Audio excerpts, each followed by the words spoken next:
Welcome to MB classes. 7th class సైన్స్కి సంబంధించి 11th lesson కాంతికి సంబంధించిన బిట్స్ మీకోసం. కాంతి రుజు మార్గంలో ప్రయాణిస్తుంది. కాంతి ఏ మార్గంలో ప్రయాణిస్తుంది? రుజు మార్గంలో ప్రయాణిస్తుంది. దర్పణం అంటే మిర్రర్ తనపై పడిన కాంతి దిశను మారుస్తుంది. ఈ దిశ ఇప్పుడు ఒక మిర్రర్ ఉంది, మిర్రర్పై పడ్డ కాంతి రిఫ్లెక్షన్ అవుతుంది కదా. సో ఈ కాంతి దిశ మార్చే ప్రక్రియను ఏమంటారు?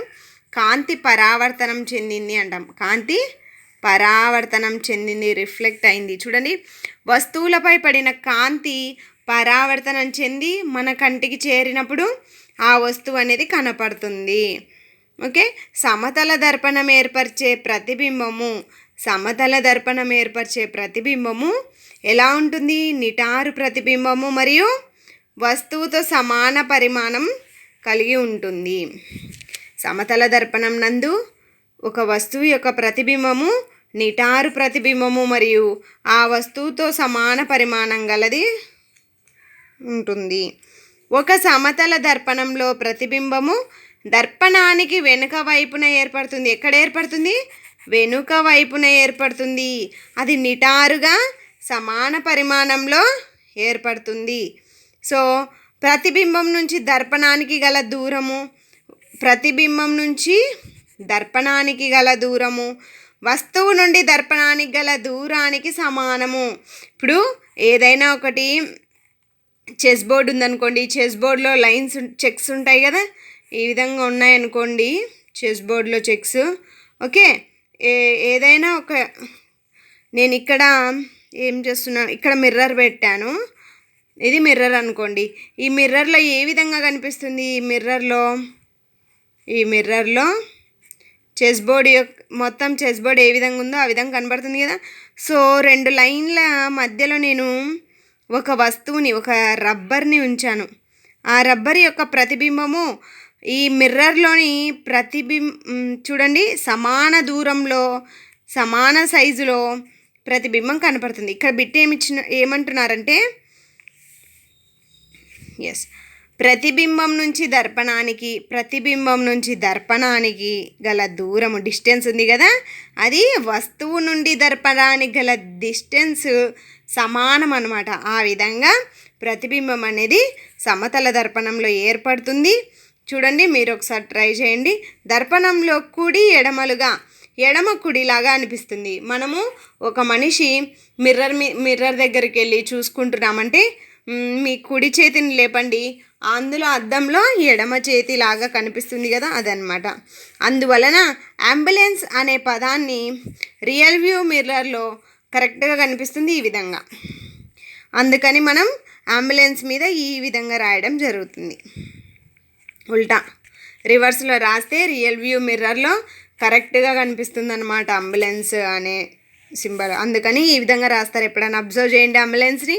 నెక్స్ట్ బిట్, స్కూటరు లేదా కారులోని ప్రక్క దర్పణంలో వస్తువులు వాటి పరిమాణం కన్నా ఏర్పడే ప్రతిబింబాలు చిన్నవిగా ఉంటాయి. ఎందుకు? ఇప్పుడు కారు లేదా స్కూటర్ యొక్క సైడ్ మిర్రర్ ఉంటుంది కదా, సైడ్ మిర్రర్లో ఏమవుతుంది?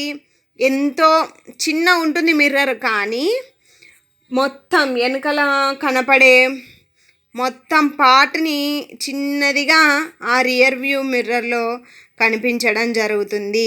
చూడండి, చిన్నగా కనిపిస్తుంది అన్నమాట ఇక్కడ ఈ మిర్రర్లో. స్టీలు పళ్ళెం సమతల దర్పణం వలె పనిచేస్తుంది. చూడండి, స్టీల్ పళ్ళెం ఏ దర్పణం వలె పనిచేస్తుంది? స్టీల్ పళ్ళెం సమతల దర్పణం వలె పనిచేస్తుంది. గోళాకార దర్పణాలు 2 రకాలు. అవి పుటాకార దర్పణము, కుంభాకార దర్పణము. గోళాకార దర్పణంలో పరావర్తన తలం పుటాకారమైతే దానిని ఏమంటారు? పుటాకార దర్పణం. గోళాకార దర్పణంలో పరావర్తన తలం కుంభాకారమైతే దానిని కుంభాకార దర్పణం అంటారు. చూడండి, పుటాకార దర్పణం ఈ విధంగా ఉంటుంది. ఏదైనా ఒక స్పూన్ ఉంటుంది కదా, స్పూన్లో ఈ పార్ట్ని పుటాకార దర్పణము అని అంటారు. అదే స్పూన్లోని లోపలి తలాన్ని కుంభాకార దర్పణము అని అంటారు. చూడండి, ఓకే. నెక్స్ట్, సమతల దర్పణం వల్ల ఏర్పడే ప్రతిబింబాన్ని తెర మీద పట్టలేము. తెర మీద పట్టలేము. ఇది బిట్. మనకి డిఎస్సిలో కానీ బిట్స్ ఎలా అడుగుతా అంటే ఇలాంటి మెయిన్ కంటెంట్స్ తీసుకొని option A B C D correct or wrong అని ఎక్కువ అడుగుతున్నారు బిట్టు. తెలంగాణ డిఎస్సిలో కూడా అలాగే ఎక్కువ అడిగారు. అంటే ఒక్క బిట్లోనే నీకు ఫోర్ పాయింట్స్ వస్తాయి. ఆ పాయింట్స్ అవగాహన ఉంటేనే చేయగలము. నీకు 3 తెలిసి కూడా 4వది తెలియకుంటే కూడా నువ్వు పెట్టలేవు అనమాట. కరెక్ట్ ఆర్ రాంగ్ ఆ విధంగా ఉంటాయి బిట్స్. సో డెప్త్గా నేర్చుకుంటేనే మనము ఎగ్జామ్లో అన్నీ అటెంప్ట్ చేయగలుగుతాం. తెరపై పట్టగలిగే ప్రతిబింబాన్ని ఏమంటారు? నిజ ప్రతిబింబము అంటారు. తెరపై పట్టగలిగే ప్రతిబింబాన్ని నిజ ప్రతిబింబం అంటారు. తెరపై పట్టలేని ప్రతిబింబాన్ని మిథ్యా ప్రతిబింబము అని అంటారు. ఓకే, మిథ్యా ప్రతిబింబము అంటారు. పుటాకార దర్పణం నిజ ప్రతిబింబాన్ని మరియు మిథ్యా ప్రతిబింబాన్ని ఏర్పరచును. పుటాకార దర్పణం వలన ఏర్పడే ప్రతిబింబ పరిమాణంలో చిన్నది లేదా పెద్దది అవుతుంది. అంటే పుటాకార దర్పణాన్ని మనం పెట్టే డిస్టెన్స్ని బట్టి మిథ్యా ప్రతిబింబమా నిజ ప్రతిబింబం ఏర్పడుతుందా అనేది ఉంటుందన్నమాట. కన్ను, ముక్కు, చెవి మరియు గొంతు డాక్టర్లు రోగులను పరీక్ష చేయుటకు ఉపయోగించే దర్పణాన్ని పుటాకార దర్పణం అంటారు. బిట్ కంపల్సరీ ఎక్కువ అడుగుతున్నది. ఈఎన్టీ స్పెషలిస్టులు వాడుతున్నటువంటి మిర్రర్ ఏంటి? పుటాకార దర్పణము. అలాగే దంత వైద్యులు దంతాలను పెద్దదిగా